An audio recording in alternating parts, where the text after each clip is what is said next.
Você tá fazendo podcast agora, né? Sim. Até o Celso Somano foi lá, um sucesso. Foi Não, foi muito massa legal. ver Foi vocês muito legal. dois. Mas Gostei até muito. antes de falar disso, eu queria falar outra coisa. Você falou Sim. que pretende nichar ele levando profissionais da saúde Sim.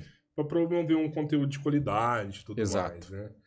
Eu queria saber sua opinião, porque o Benoni, como um homem de fé, ele também é um homem da ciência, Sim. né? Que Sim. acredita na ciência, Totalmente. acredita na medicina, Sim. nos remédios, né? Totalmente. Hoje a gente vê que está muito em alta essa medicina integrativa, que o médico promove a cura, trazendo muito propósitos de Deus e tirando um pouco da indústria farmacêutica, do protagonismo ali, de cumprir a sua parte. Como que você vê isso? Conheço muito pouco sobre a medicina integrativa. O pessoal tem falado mais agora, né? Mas é um estudioso. Isso. Aí eu vou falar pra você o que eu acho sobre a medicina baseada em evidência. É a ciência, né? Vamos lá. A fé, ela é fundamental em um processo curativo. Isso aí, a medicina aceita isso já. Tem médico que tenta resistir, né? Sei lá, o paciente tá lá hospitalizado e aí ele fala: eu quero receber o meu pastor, o meu padre, o meu pai de santo. Aí o médico: não. Se o paciente está querendo receber, é porque vai fazer bem a ele, pelo menos psicologicamente, né? E um paciente bem psicologicamente, ele tem muito mais capacidade de defesa no próprio corpo e de recuperação. Então, Sim. é importante. A fé, ela é fundamental. Inclusive, hoje, numa boa anamnese, o médico ele deve perguntar qual é a espiritualidade, a religião, enfim, da pessoa. E incentivar. Sério? Se você chega lá, um paciente, você fala: qual que é a sua religião? Na anamnese: ah, sou cristão. Aí você pergunta: você está indo à igreja? Por quê? Porque ir à igreja é importante para esse paciente. Ele vai ter contato com outras pessoas. Percebe um paciente que vai regularmente à igreja, ele tem um grupo de afinidade, um grupo de convívio. Uhum. Então, você já diminuiu aí um dos elementos, um dos fatores de risco para uma depressão, por exemplo. Não estou falando que você reduziu tudo, mas reduziu pelo menos um fator. Porque o isolamento não é um fator de risco para a depressão? Se a pessoa está lá ativa... recebeu um paciente que ele é do candomblé. Você pergunta: e aí, você foi ao terreiro? Por quê? Porque é importante para esse paciente cuidar ali da espiritualidade dele, estar entre os dele, né? Então faz parte hoje de uma boa anamnese você perguntar sobre isso. Então, respondendo a sua pergunta, assim... a partir do momento em que o médico incentiva essa medida muito mais não farmacológica, eu concordo. Porque você vai a uma farmácia, qual que é o nome técnico de uma farmácia? Drogaria. Sim. Ali vende o quê? Droga. Certo? Qual é a diferença entre um efeito terapêutico e um efeito tóxico de qualquer droga ou qualquer fármaco? Apenas a dose, certo? Apenas a dose. Vocês receberam um farmacêutico aqui, né? Sim. Vocês falaram que receberam um farmacêutico. Bacana. Ele pode confirmar o que eu estou dizendo. O que faz a dipirona, melhor, a dipirona sódica, mais simples. O que faz a dipirona ser terapêutica e aliviar a sua dor de cabeça ou ser tóxica? Apenas a dose. Se você toma lá, sei lá, 40 gotas de dipirona para você, pode ser que alivie a sua dor. Experimenta tomar o litrinho todo pra você ver. Você vai ter um problema de saúde, que ela vai ser tóxica, vai ser um negócio sério. Então, se eu estou falando isso, eu estou dizendo que toda droga gera um efeito no seu corpo, certo?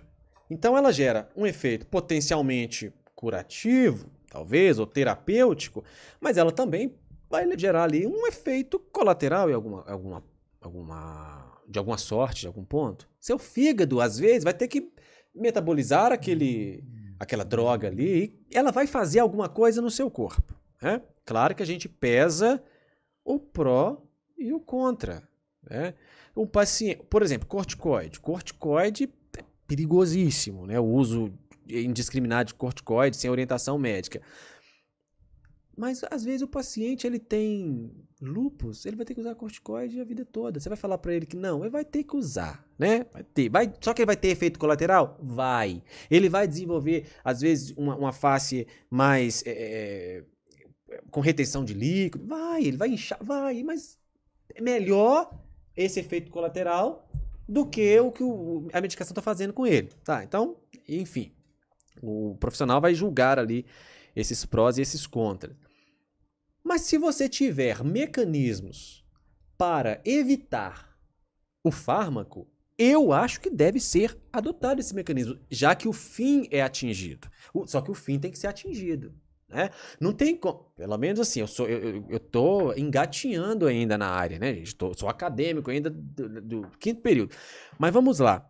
Se um paciente está com uma pneumonia bacteriana, lá no raio-x, na radiografia, tá cheio de focos lá. Esse paciente precisa de um antibiótico. Esse paciente não vai se curar com chá, com açafrão. Não vai. Entende? Então, assim, se eu der a ele o antibiótico, ele tem potencial para se curar. Agora, se eu der o chá, ele não vai se curar. Então, eu vou concordar com o chá? Não, eu não vou concordar com o chá. Ele tem que tomar o antibiótico. Só que se fizer bem para a cabeça dele o chá, você fala assim, toma o chá e o antibiótico. O médico tem que ter esse feeling, sabe? O médico... chegou um paciente e fala assim, meu filho tá com icterícia. Nasceu, a criança tá amarela. Mas minha avó falou que tinha que dar o chá de não sei o que o menino deixava de ficar amarelo. Só dar o banho com chá de não sei o que. Chá de picão. Isso, chá de picão. Que desse o banho, o menino deixava de ficar amarelo. Você, como médico, você vai virar pra essa mãe e falar assim, sua avó não sabe de nada não, tá errado. Não, você fala assim, não, olha que legal, funcionou, pra você funcionou. Então, você faz o seguinte, você vai fazer esse tratamento aqui, mas... Põe no sol também. Aí deixa as passar dá o banho, sol. mas seca no sol. Então, foi bom. Agora, me assusta qualquer que seja a proposta terapêutica que a pessoa não tem evidência, né, científica, não é baseada em evidência e não atinge o fim esperado, né? Como é que você vai colocar um paciente para uma terapia que você não tem comprovação da eficácia daquela terapia? Gente, está acontecendo demais. Aí eu posso trazer aqui até uma questão que devo apanhar, mas não tem problema, já apanho pela ronda, né? Agora apanho no podcast também, não. Tem dermatologistas aí, alguns, prescrevendo à torta direito reposição de ferro para o paciente melhorar o cabelo. Ali. Tá. Rapaz, primeiro que não tem estudos sérios que mostram a eficácia disso. E depois, esse dermatologista frequentou uma faculdade de medicina. Ele sabe que o ferro em excesso no corpo deposita no músculo cardíaco. E depositando no músculo cardíaco, pode desenvolver uma cardiopatia no paciente. O paciente pode desenvolver uma insuficiência cardíaca. Por conta de excesso de ferro depositado no... Aí eu te pergunto, qual que é melhor para você? Ter uma insuficiência cardíaca ou ter um cabelo lá um pouco menos tratado? Cara, você vai, se eu te falar isso, eu te falar assim, olha, tô usando esse método aqui, que agora é reposição de ferro, mas pode te dar uma insuficiência cardíaca. Eu tenho certeza que o paciente vai falar assim, não, então não quero essa utilização. Mas aí o que ele faz, o profissional ruim? Ele chega e fala só, vou prescrever aqui para você reposição de ferro, e o paciente vai... Seu cabelo vai ficar bom. Exato. E o paciente toma, mas... Daí a pouco o paciente desenvolvendo uma cardiopatia. Então, eu tenho muito receio em relação a essas inovações, sabe? Sem evidência científica. Eu já fiquei sabendo de médico aconselhar paciente de parar a quimioterapia para tomar um suplemento. Sassafrás. Um suplemento natural, Imagina, um remédio natural. Tirou de onde? Ele estudou onde tem estudos que comprovam isso? Tem estudos sérios, né?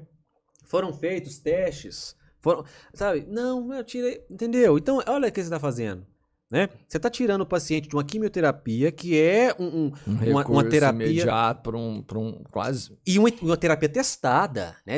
E testada com evidências que pode melhorar aquele paciente para trazer para um negócio que não tem evidência. E o paciente vai, porque você é médico. Você falou, o paciente faz. Eu acredito, Tchorró e Robertinho, no poder de Deus para curar todas as enfermidades. Eu acredito. Só que o Deus que eu acredito nele, manifestado em Cristo, falou o seguinte: quem precisam de médicos são os enfermos. Então, Jesus estava dizendo que se você estiver enfermo e tiver a possibilidade de procurar um médico, procure um médico. Ele não falou para você não procurar médico. Então, se você está tomado por uma enfermidade e a medicina pode te ajudar, vá à medicina. E Deus é poderoso para te curar do mesmo jeito. Ele pode te curar no caminho de ir à medicina, ao consultório. Mas não tente ao Senhor teu Deus. Por quê? Porque a gente também ele não pode pode estar te dando a cura nas mãos do médico. Exatamente. Entendeu? Exatamente. Tipo assim, vai lá, eu vou te dar uma cura. Bem, faz aí pra mim o trabalho. E ele faz isso, né? Ele age através faz das aqui o mãos trabalho dele. pra mim. Claro, exato. Exatamente. E também ele pode, eu acredito no poder de Deus para você ter recebido um diagnóstico terminal. A medicina falar assim, não há nada que possamos fazer, e Deus falar assim, eu determino a cura, e Deus determinar a cura e a pessoa ser curada. Eu acredito. Só que então a gente tem que fazer o quê? A gente tem que caminhar. A nossa fé, ela tem que ser uma fé racional. É isso que eu falei sobre isso no episódio passado, que a gente veio aqui. A fé, ela tem que ser racional. E por muito tempo foi ensinado para nós que fé e ciência não se misturam. No dia que a minha fé não puder ser confrontada e comprovada, você me tira dela. A minha fé, ela precisa de ter elementos de comprovação da sua eficácia.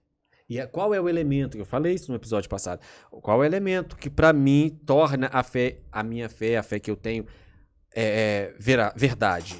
A ressurreição. Se Jesus não tivesse ressuscitado, você acha que eu estaria aqui falando? Na certeza que eu falo, com o que eu falo, eu não falo tentando convencer ninguém, eu falo porque eu acredito, eu tô falando que eu acredito.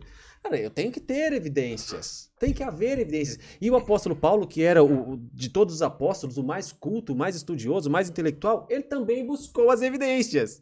E ele também apresentou as evidências. Né? Então, assim, não dá. Vindo para a medicina, tudo bem, você vai substituir uma terapia por outra? O médico tem essa possibilidade e essa autonomia? Tem. Mas faça isso de forma responsável. Sim. Baseada em evidências. Mas o pessoal gosta de inovar. Você está preparado para vivenciar esses milagres? Assim, recentemente a gente conversou com um dermato e foi um negócio muito legal, porque ele curou o câncer de pele de um paciente. Uhum. E aí ele falou que esse paciente era um senhorzinho da roça, bem velhinho mesmo. Sim. E eu fui agradecer o Dr. Matheus, pegou na mão dele e falou, por acaso, um salmo que estava aberto no consultório do Dr. Matheus, que ficava lá aberto naquele salmo. Sim. O paciente rezou aquele salmo com ele e falou pra ele, assim, eu tava num momento abalado, o médico, ele falou tudo que o Dr. Matheus precisava ouvir naquela hora, sabe? Sim. E aí saiu, diz o Matheus, começou a chorar, assim, sabe? Porque ele viu que era a presença de Deus ali o tempo todo, assim, né? Sim. E vários outros médicos já conversaram com a gente, assim, de curas realmente que tem a presença de Deus ali. Eu acredito nisso. E eu quero, depois de formado e exercendo a medicina como médico, eu quero sempre lembrar das escrituras que dizem assim: se o Senhor não guardar a cidade, em vão vigia o sentinela.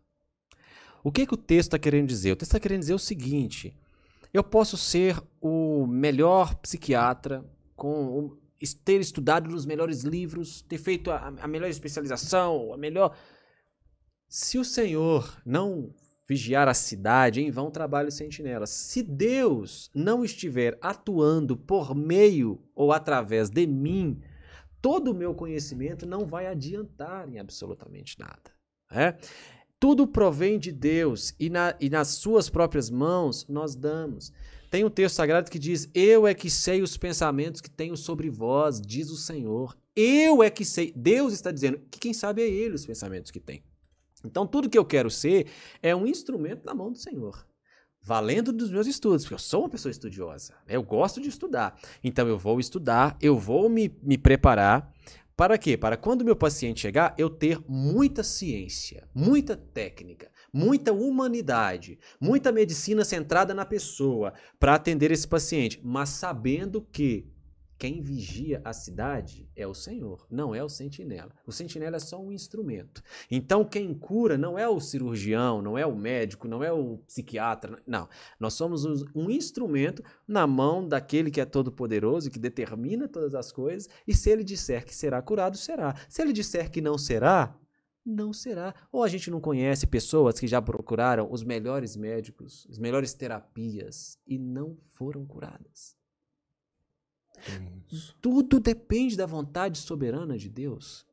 Se Deus não quisesse que eu chegasse a esse podcast hoje, eu não chegaria, meu caro. Não chegaria. Não tem dúvida nenhuma disso. Eu cheguei é porque Ele quis que eu chegasse. E se Ele quis que eu chegasse, a Ele é glória, que Ele seja glorificado. E se Ele não quisesse que eu chegasse, também a Ele é glória. Então, eu tenho na minha vida esse princípio, né? Exercerei a medicina não de forma relapsa, achando, quem tem que curar é Deus, então vou estudar isso aqui. Não, estudarei muito, muito. Mas sabendo que eu vou ser um instrumento. Quem vai trabalhar é o Senhor.